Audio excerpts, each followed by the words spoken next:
नमस्कार कृषी साथी परिवारातील माझ्या सर्व शेतकरी मित्रांनो. आपण जेव्हा शेतीचा विचार करतो तेव्हा सगळी सुरुवात होते कुठून? तर एका छोट्याशा अगदी सामान्य दिसणाऱ्या बीपासून.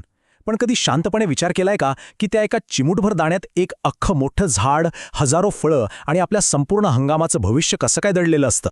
आणि जेव्हा आपण बाजारात जातो, टोमॅटो, मिरची किंवा इतर कुठल्याही पिकाच्या हायब्रिड बियाण्याचं एक छोटंसं पाकीट हातात घेतो, तेव्हा त्यावरची किंमत बघून आपल्या डोळ्यासमोर प्रश्नचिन्ह उभं राहतं.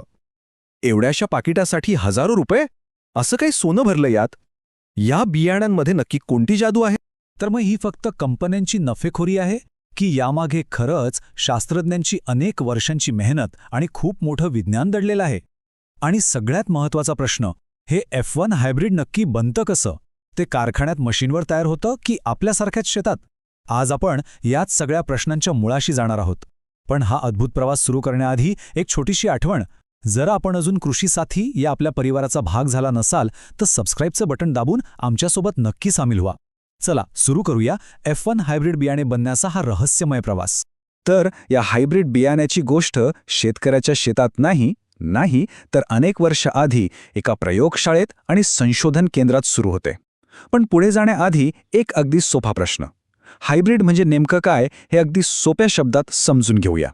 कल्पना करा, आपल्याकडे एक झाड आहे जे उत्पन्न तर भरघोस देतं, पण जरा हवामान बदललं की लगेच रोगाला बळी पडतं. आणि दुसरं एक झाड आहे जे उत्पन्न कमी देतं, पण त्याची रोगप्रतिकार शक्ती एखाद्या पैलवानासारखी जबरदस्त आहे. मग शास्त्रज्ञ काय करतात? ते ह्या दोन वनस्पतींचं लग्न लावून देतात आणि त्यातून जी सुपरचाइल्ड संतती तयार होते ना, तिच्यात आईचा भरघोस उत्पन्न देण्याचा गुण असतो आणि वडिलांची रोगांशी लढण्याची ताकदही असते.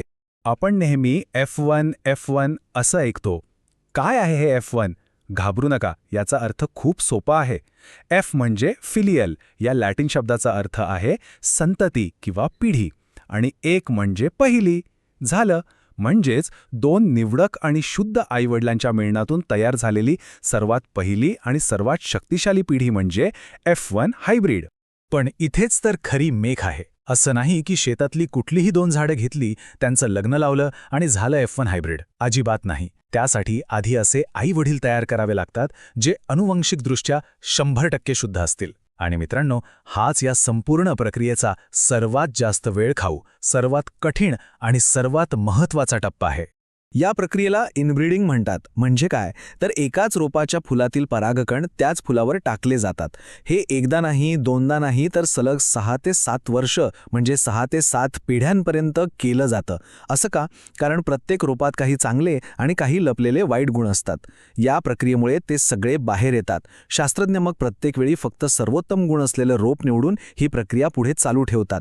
तब्बल 7 वर्षांच्या या तपश्चर्येनंतर जे रोप मिळतं ना, ते अनुवंशिकदृष्ट्या एकदम स्थिर आणि शुद्ध असतं. त्यालाच प्युअर लाईन किंवा इनब्रेड लाईन म्हणतात. तर आता आपल्याकडे 2 असे शुद्ध पालक तयार आहेत. समजा एक आहे पालक A, ज्याला आपण मादी म्हणून निवडूया. तिची खासियत आहे प्रचंड उत्पन्न देण्याची, पण ती थोडी नाजूक आहे, लगेच रोगांना बळी पडते. आणि दुसरा आहे पालक B म्हणजे नर. त्याचं उत्पन्न साधारण आहे, पण तो कोणत्याही रोगाचा आणि दुष्काळाचा सामना करण्यासाठी एखाद्या पहिलवानासारखा ताकदवान आहे. आता आपलं ध्येय स्पष्ट आहे. या दोघांच्या मिलनातून एक अशी संतती तयार करायची जिच्यात आईचा उत्पन्न देण्याचा गुण आणि वडिलांची ताकद दोन्ही एकाच वेळी असतील. परिपूर्ण पालक तर तयार झाले, पण आता त्यांचं मिलन घडून आणण्याचा टप्पा येतो. आणि हे काम कोणतेही मशीन करत नाही, तर हजारो कुशल हात प्रत्येक फुलावर जाऊन करतात. म्हणूनच याला जगातील सर्वात लहान शस्त्रक्रिया असं म्हटलं जातं. चला बघूया ही शस्त्रक्रिया होते तरी कशी.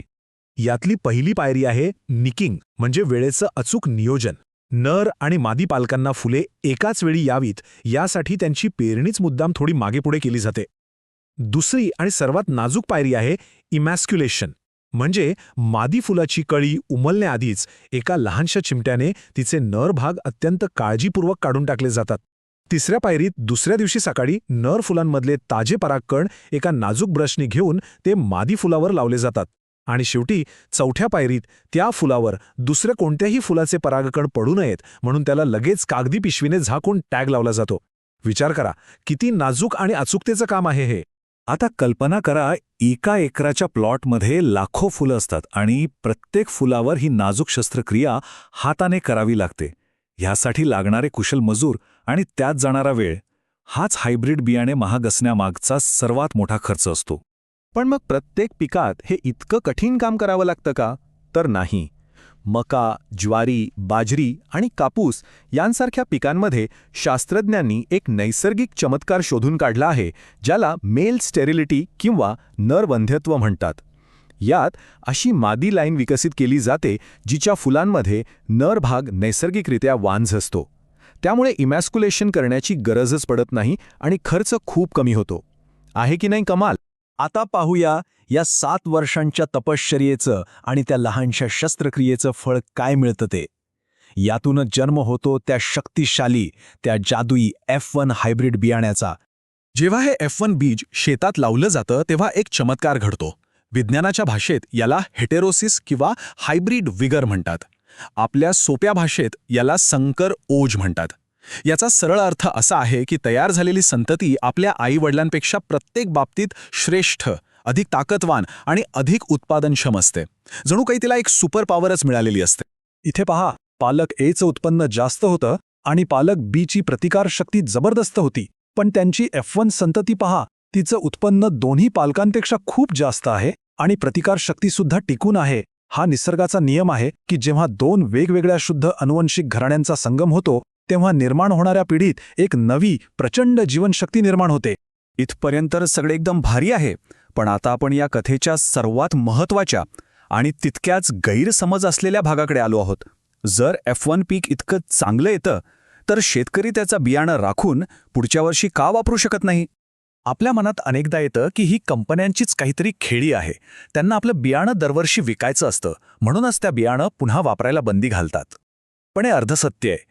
यामागे कंपनीची चाल नाही तर अनुवंशिकतेचा एक असा मूलभूत नियम आहे जो कोणीही बदलू शकत नाही.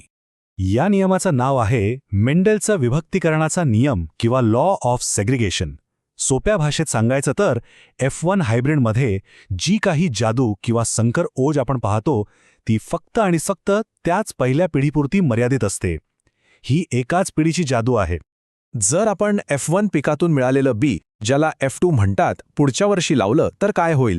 तर त्या शेतात पूर्ण गोंधळ दिसेल.